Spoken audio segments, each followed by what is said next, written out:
Will you give a few seconds of your time to help win this war? Then listen. At Stalingrad the other day, a Nazi tank unit attacked a corps of Russian soldiers. The Russians tried to stop the tanks and fought until their guns were silenced. Then did they surrender? Did they retreat? No. 18 of them rushed forward with bombs in their hands, got under the tanks, and blew them up. They gave their lives for their country. You and I are not asked to give our lives for ours. All we're asked to do is buy war bonds and stamps. Our American soldiers are giving their lives for us each day. More and more of them every day. Can we do less than loan our money to them? It's such a simple, easy thing to do. Out of every dollar you earn, lend 1 dime to your country. Do it regularly by joining the 10% club where you work. And do it now. Our soldiers need your help.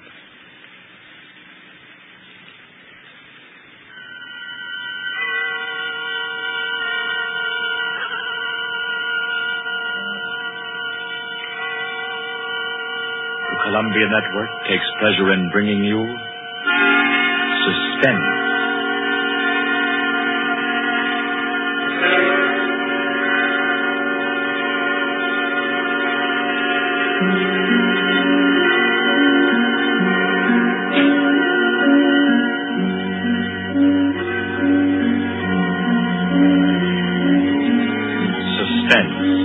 Columbia's parade of outstanding thrillers, produced by William Spear and scored by Bernard Herrmann. The notable melodramas from stage and screen, fiction and radio, presented each week to bring you to the edge of your chair, to keep you in suspense.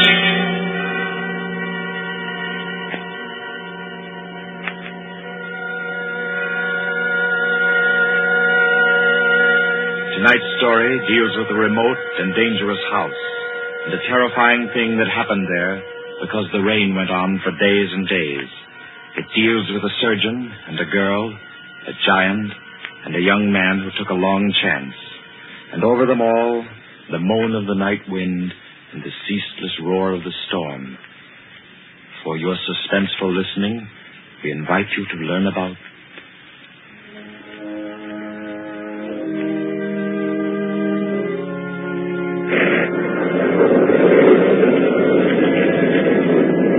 Kepler method.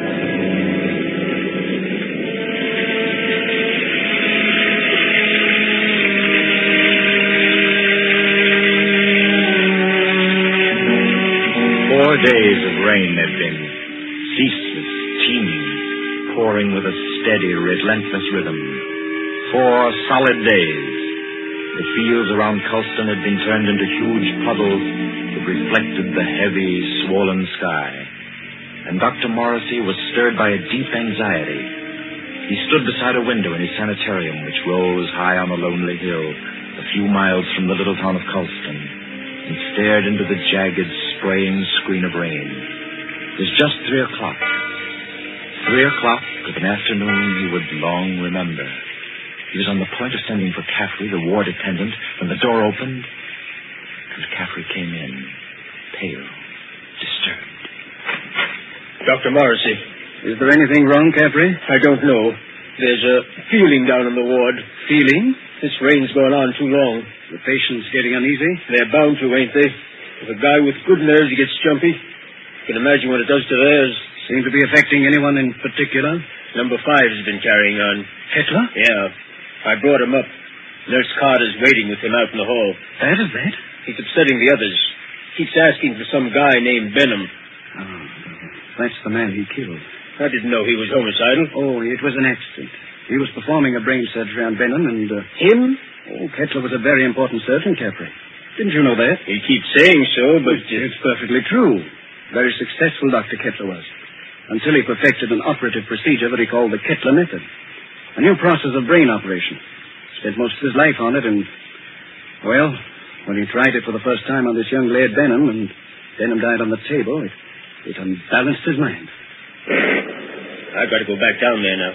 I think you'd better wait while I talk with Kettler. Okay, I'll bring him in. But don't make it long. I don't like the feel of things around here. Nurse, Miss Carter. Yes, we're coming. You can bring him in now. Come along. Dr. Morrissey wants to see you. Does he now? Does he? Come in, Kettler. I'd like to ask Dr. Morrissey a question. I'd like to ask him a question. Yes, Dr. Kettler. I should like to ask him where Laird Benham is. I know he'll never tell me. But I will, Kettler. Laird Benham is buried somewhere out there under the rain. He is at peace, Kettler. Can't you forget about him? Just forget. You'd all like me to forget about him, wouldn't you? Then you could keep him hidden away forever, couldn't you? Benham is dead, Kettler. You know that. Benham died. He did not. He's alive. He was alive when you and the rest of the envious medical profession stole him from the operating table. Kidnapped him with my bandages still round his head. You were determined to make the Kepler method seem a failure, weren't you?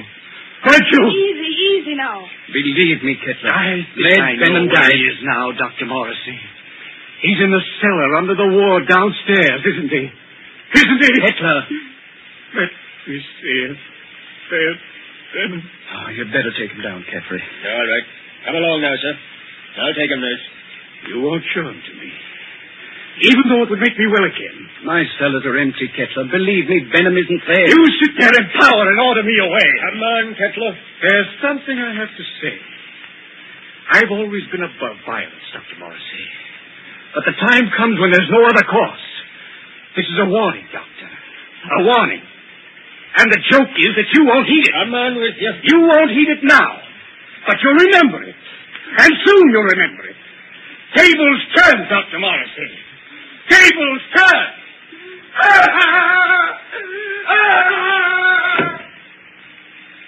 Poor thing. I'm afraid I'm failing with him. Failing completely. But you're not. It takes time to put a man back together. Oh, it's taken me too long with Kettler.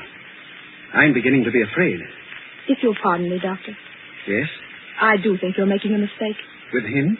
No, with yourself. You haven't had a real vacation in 3 years, Dr. Morrissey. Oh, you think I'm wearing a bit thin just now, don't you? And you're right. But I really can't leave my patients in anyone else's hands. Not now, at any rate. No, I'll have to make the best of it. But you need relaxation, Doctor. I know. Well, I hope to soothe my ragged nerves somewhat over this weekend. Oh? I've some friends coming down from the city Friday night. Leslie and Claire Wintons. Young married couple, newlyweds. And I'm just going to relax with them and forget everything until Monday morning. You must, Doctor. You do need it so badly. Oh, by the way, Doctor. Yes? I slipped some those new sample bandages into your coat pocket. Well, thanks. I'll have a look at them. I think they're quite good. The salesman said that... Yes, nurse. What is it? Did you hear something? Thunder, wasn't it? Something else besides thunder. I thought it. Well, I didn't hear it. My nerves must be getting the best of me. Perhaps it's a case of nurse heal thyself, eh? I'm not the only one who needs a rest. You know, it might be a very good idea if we both... Dr. Morrissey. I heard that. What is it? It's coming from the wards, down there. That was a shot, nurse. You get on the phone. Call the police at Colston. Hello? Keep at it. Hello?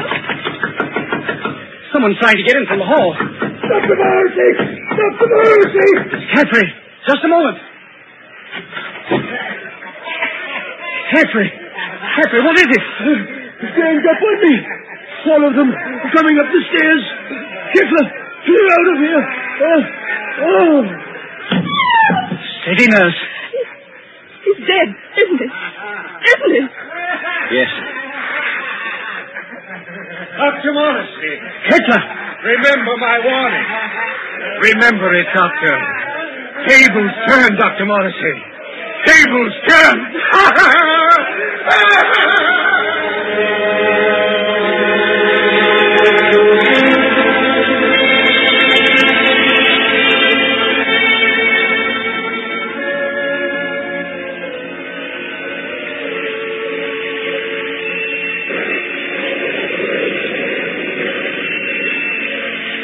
Rained for 3 more days. Friday night came, black, wet, and glistening. The 8:15 express droned into Colston Station, bringing Leslie and Claire Wintons out from the city with their weekend luggage.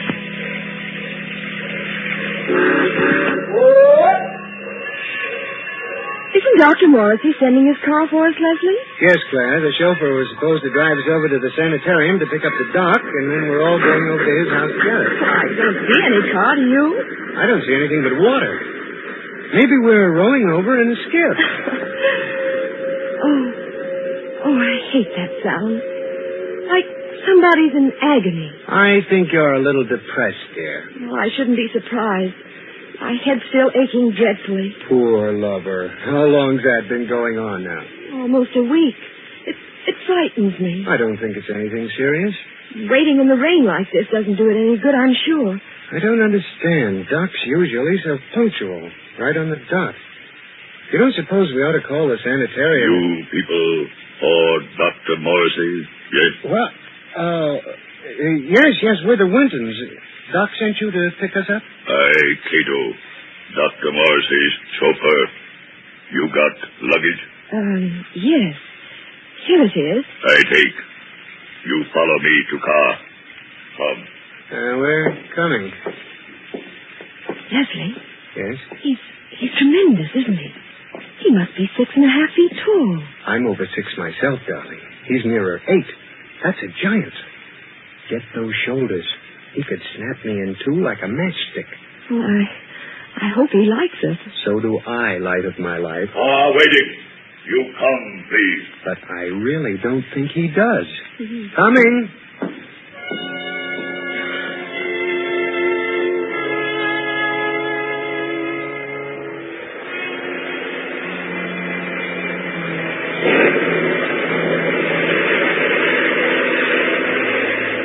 The car lurched and hurtled over the rain-soaked road, tearing wildly through the dark and careening up the hillside toward the stark walls of the sanitarium. It skidded to a standstill in front of the main entrance, and cold black Cato led them inside. The brightly lit corridors were deserted, silent, like hallways in a nightmare. Claire was aware of her headache growing steadily worse as Cato opened the double doors and ushered them into the waiting room. You'll tell Dr. Morrissey we're here, huh? Doctor, be with you soon. You do not go away. Yes, thanks.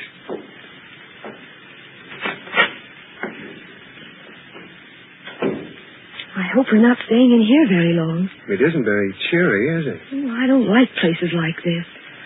I suppose it's very foolish of me, but I always feel as if I'm in some sort of danger. That's the headache again. Everything seems worse than it really is when you're not feeling well. Don't you always find... Leslie. Yes? Listen. What is it? Somebody's knocking. Just a moment. Gracias a Dios. Who is it, Leslie? I don't know. What, you do not know me? I am Arturo Alvarez, a South American pianist. You have heard of me? Well, sure, I've heard of Arturo Alvarez, but I'd hardly expect to find him Leslie, humor him. Oh, of course, for a moment I forgot where I was. I've heard of you, Mr. Alvarez. Is there anything I can do for you? Will you help me? I must get out of this place. Oh, sure. I came here several days ago to be treated for a mild nervous trouble. And now they won't let me go. I am being held a prisoner. And tonight I am scheduled to give a concert at Carnegie Hall, and I must get out of here. Please, will you help me? Number 10 out of the ward again, I see. How many times must I tell you that is strictly against the rules? I was doing nothing wrong. I was only telling this gentleman that I must be at Carnegie Hall for my concert. Yes. I'm sure the gentleman was very interested. Cato. Yes, Doctor. Cato, you will escort number 10 back to the ward and see to it that he doesn't wander back into the waiting room. No, I will not be taken back to the ward. Help me. Oh, no. Help me, no. How strongly he believes in his delusion. Strange fantasy of a diseased mind. Seriously believes that he's Arturo Alvarez. He was telling me. Oh, I'm very sorry. I'm afraid I haven't been very cordial. Won't you sit down? Is there anything I can do for you? Well, you see, Dr. Morrissey invited us up for the weekend. Oh, yes, of course. He told me he was expecting you. Does he know we're here? I'm afraid not.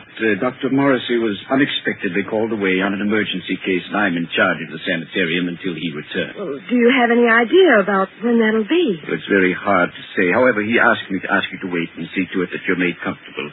Let me see now. Your name is... Winton, Leslie Winton. And this is my wife, Claire. Yes. Permit me to introduce myself. I'm Dr. Kettler, Dr. Morrissey's assistant. What can I do for you? A bite of food or a drink, perhaps? I don't think so. There's nothing in the world I want so much as an aspirin. Aspirin? Yes, Doctor. She's had a headache that's been troubling her for days. It's terribly annoying. I can well imagine. Annoying and interesting. That is to a man of my profession, of course. But if you will step into the inner office, I think I can offer you something a good deal more effective. Oh, I'd hate to trouble you. No trouble at all. I find these things most intriguing. Should I, Leslie? I think you might as well. Morrissey won't be back for a long time by the looks of things. Yes, you're quite right, Mr. Winton. Dr. Morrissey won't be back for a long, long time. Oh, well, then, which way do I go? Right this way. The large door on your left. You won't mind waiting alone, will you, darling? Oh, Mr. Winton shall make himself comfortable. There are cigarettes in the box, whiskey in the liquor cabinet, and a radio behind the ferns there. I'm sure he will be quite happy. After you, Mrs. Winton. If Dr. Morrissey comes in, let me know. I hope you'll find everything you want, sir. Thanks. By the way, Doctor. Yes? You said you had something better than aspirin. I didn't know there was anything better than aspirin for a headache. I have something, Mr. Winton. Really? It is a process which I invented myself. One that never fails. A little treatment, very effective and highly complicated, called the Kettler method.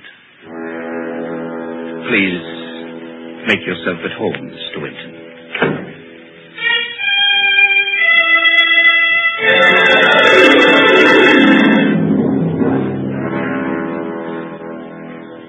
Leslie sat there, alone in the big waiting room for a while. Then creeps began setting in, and he thought to himself, maybe I'll have that drink after all.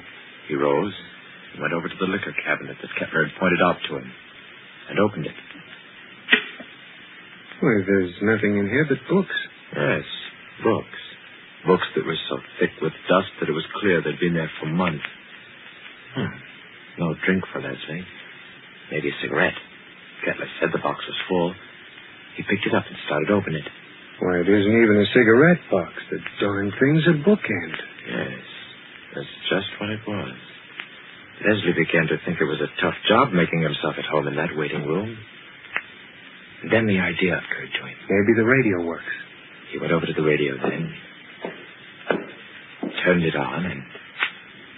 We are sorry to announce that the program scheduled for this time from Carnegie Hall has been cancelled due to the mysterious disappearance of Arturo Alvarez, the noted South American pianist. Mr. Alvarez was known to be suffering from a minor nervous disorder and was last seen departing on a short trip to Colston in upstate New York. Alvarez. That guy is Alvarez. What's going on here? Claire! Claire! What? Dr. Kettler, open this door. Open it. Do you hear me? Claire! Winton. Oh, you. Tell him to open up. Tell him. Tell him. Doctor send me. Tell you, young lady headache bad. Very bad. What do you mean? He operate. Operate? He say take long time. He say you not wait. You come back tomorrow. Operate? No. Kettler! Claire, can you hear me? Can you hear me? Of course she can hear you, Mr. Winton. The operating table is just inside the door. Bring her out here. Let her go, I tell you, Kettler. But I find that an operation is indicated, Mr. Winton. I forbid you to touch her. You forbid? You? I'm in charge here. No one forbids me. Do you understand? You're insane. If you lay your hands on her, I'll kill you. So help me, I'll kill you. Very well, Mr. Winton. You do not wish me to operate. That's all there is to it. I would scarcely force my services upon you. However, the girl's condition is quite serious, and I... Good work. Good work, Cato, my boy. A master stroke. Do you still forbid me, Mr. Winton? Do you? Oh, you don't answer. Good. Take him to the cellar, Cato, and lodge him there with his friend, Dr. Morrissey. They should have a good deal to talk over in the still hours of the night while I cure the young lady's headache unmolested.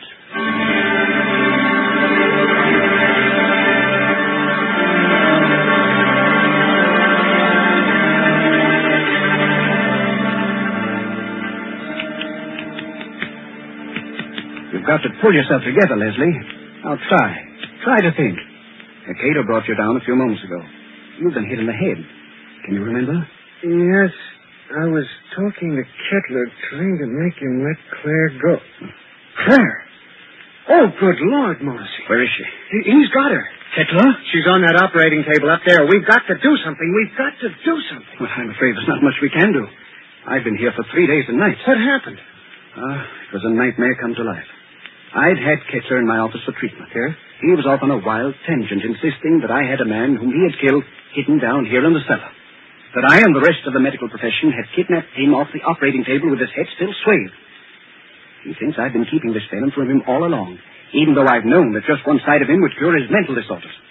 He hates me with every fiber of his twisted brain.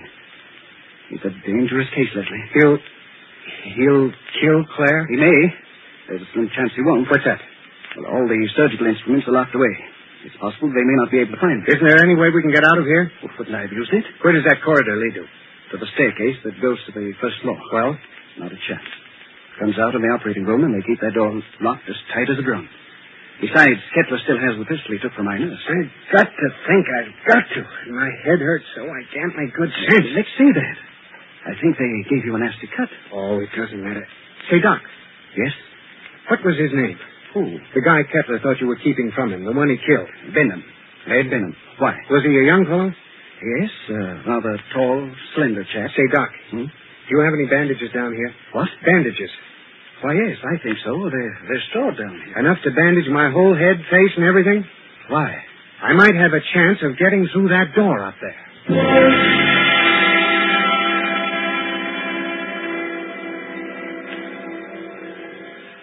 Please, let me go now. Oh, let me go. Leslie! Leslie! You will be better soon. Much better. I will take the pain away, Mrs. Winton. Cato, have you found the surgical case? Not found yet. I look. Cato, look. Find it. We must not keep Mrs. Winton in agony. Find it, I say. She'll have to create some order in this place. I want my instruments at hand on a moment's notice. Please, let me go. Oh, let me go. You shall be well again, my dear. I promise you shall be. Doctor, here, tall, white cabinet behind curtain. That's it. Open it, Cato. Locked. Locked, Doctor. Smash it open. Open it. I do. You'll find scalpels on the top tray. Bring them to me. Yes, Doctor. It's here, Doctor. See, knives. Good, sharp knives. Cato find. He find them. Excellent. How they glitter. It is good to feel the knife in my hand again. Put the others right beside my pistol here on the table. Please. Oh, please. There, my girl. I shall expend all my genius on you. You should be well again. No! Now to work. What was that? Who's there? Dr. Kettler. Who is it? I have found my way back to you. Open the door, Dr. Kettler. I've come back again. Who are you? You remember? You remember Laird Benham? Cato! Cato! Yes, Doctor. The door! Let him in! He's come back! Let him in, I say! Yes, Doctor. Oh, let me out of here. He's come back, Cato. Dr. Kettler. Benham, I knew it. I knew it all along. You're alive. You're living. Yes, Dr. Kettler. You. Just as they took you from the table. Yes. They took me away before the operation was complete. Finish it now. Hurry. I can't live much longer. I'm about to die. No! Cato! Get Benham out of the table. Girl on table. Take her off. Take her out of here. Put her in the cellar. Let Benham take her place. At once, you hear? Yes, Doctor. Cato. No, I won't be put in the cellar. I won't. It might be well if you went down into the cellar, you know. It's nice down there. You'll see old friends, perhaps. Old friends who need help. Hurry, I say. Yes, Doctor. Come. I'm coming. Are you all right, Benham? Weaker. Cato! Cato, close door. No, stop wasting time. Leave the door alone. Help me. Help me get Benham on the table. Yes, Doctor. Cato, do. Oh, that's right. Now listen carefully.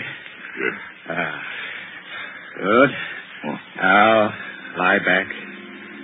Lie back. Gently. All right. Careful now. Here we are. Cato, give me the knife. Yes, Doctor. Take off the bandages. From the top, Cato. That's correct. That's proper procedure. There. Yeah, now that's... I thought his hair was blonde, not black. Well, perhaps I've forgotten. I've forgotten so many things that... There was a scar on his forehead. I clearly remember a scar on his forehead. Maybe I imagined that, too. Perhaps it was someone else with brown eyes. Denham, didn't you have blue eyes? I know they were blue. And your nose. Your nose was thinner and longer. Yes. And your lips. You had thick lips. That I know. Bandages off, Doctor. Dr. Kettler, there's a trick here. You're not Denham. You're not Denham. You're that young Mr. Wintons. Dr. Kettler, listen to me. Cheat. So you wanted me to finish you, did you? Yes, Mr. Winton, I will. Hold him, Cato. Hold him. See the knife, Mr. Winton? Watch it glisten as it comes down, and into you.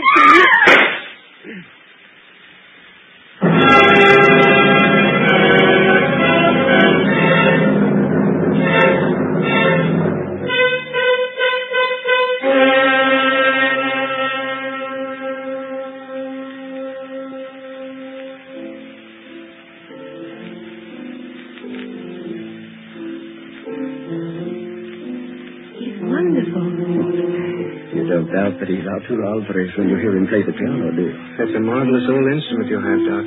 It was my mother's. This old house has been in the family for generations. Who'd ever thought we'd be alive to sit in your house and listen to somebody play a concerto? We wouldn't have been. At least I wouldn't have been if you hadn't snatched that revolver off the table right out from under Kettler's nose before they threw you into the cellar. That was the lifesaver. Made the weekend perfect. I'm afraid it wasn't very restful. Hereafter, I'm spending all weekends in a cozy little corner under the L. It was worse for Claire than anybody. She had a dreadful past. It was ghastly, all right. Horrible. But you know something? What? My headache. It's completely gone.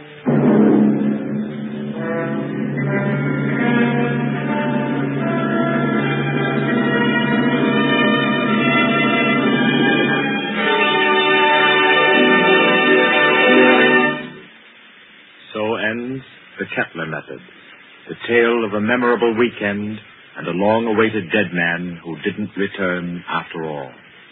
This was tonight's story of Suspense. Suspense is produced by William Spear. John Dietz was our director this evening. Tonight's radio drama was written by Peter Barry and scored by Bernard Herrmann.